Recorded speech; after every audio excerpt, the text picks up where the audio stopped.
Raoji Sakharam high school of commerce Solapur येथे भारतीय स्वातंत्र्य दिन मोठ्या उत्साहात साजरा करण्यात आला.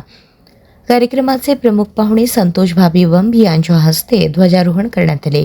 कार्यक्रमाच्या अध्यक्षस्थानी केतन शहा हे होते. प्रमुख उपस्थिती संजीव पाटील, माधुरी पाटील, पद्मकुमार मेहता, अशोक छाजेड, अतुल गांधी, संजय शहा, रुजुता शहा, प्राचार्य भारत केत, मुख्याध्यापिका कल्पना सर्वगोड यांच्यासह जैन सोशल ग्रुप सेंट्रल सोलापूरचे सर्व पदाधिकारी व सदस्य मोठ्या संख्येने उपस्थित होते.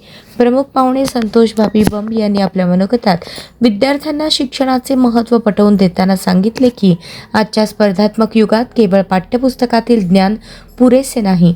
विद्यार्थ्यांनी अभ्यासाबरोबरच वाचनाची सवय, तंत्रज्ञानाचा योग्य वापर, संवाद कौशल्य, समस्या सोडवण्याची क्षमता आणि सर्जनशील विचार विकसित केला पाहिजे. प्रत्येक विद्यार्थ्यामध्ये काही ना काही विशेष गुण असतात. त्या गुणांना ओळखून त्याचा विकास करण्यासाठी विद्यार्थ्यांनी सातत्यशील प्रयत्न केले पाहिजेत. यावेळी रयत शिक्षण संस्थेचे मध्य विभागाचे कार्याध्यक्ष संजीव पाटील यांनी विद्यार्थ्यांना मार्गदर्शन करताना पारंपरिक शिक्षणासोबत कौशल्याधिष्ठित शिक्षणाची गरज अधोरेखित केली. कार्यक्रमाचे अध्यक्ष केतन शहा यांनी आपल्या अध्यक्ष मनोगतात सांगितले की स्वातंत्र्य दिन हा केवळ उत्सव साजरा करण्याचा दिवस नसून आपल्या कर्तव्यांची जाणीव करून देणारा दिवस आहे.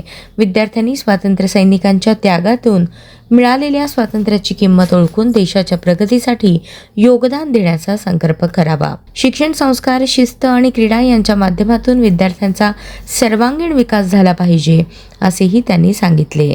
कार्यक्रमाच्या माध्यमातून शिक्षणाला प्रोत्साहन, गुणवंत विद्यार्थ्यांचा सन्मान, क्रीडा क्षेत्रातील यशाचा गौरव आणि सामाजिक बांधिलकी यांचा सुंदर मिलाफ पाहायला मिळाला.